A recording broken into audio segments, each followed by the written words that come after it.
Question of the day, and this is a good one.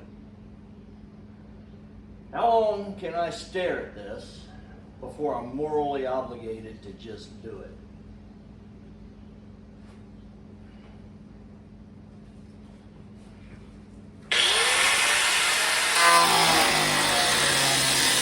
Sometimes you just gotta embrace the ugly.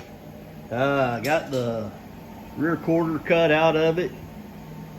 Got most everything made to patch in this. I still got to make the bottom lip. Doing that next.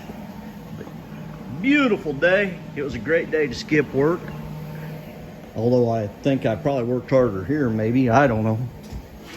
But we'll keep on keeping on. Not gonna lie, I'd be a little more worried about this if it wasn't something that was gonna be hidden underneath a quarter panel, but there's the inner fender pretty well patched back together. I'm gonna say I'm happy with it. I'm gonna fix to throw some primer on this, weld through primer, and I think I'm done for the evening. Next time we come out here, we'll be trying to fit the quarter panel up and see how that all works out. But there was kind of what happened today anyway. That needed to be fixed first. I think it's good enough for who it's for. Ain't that right, John?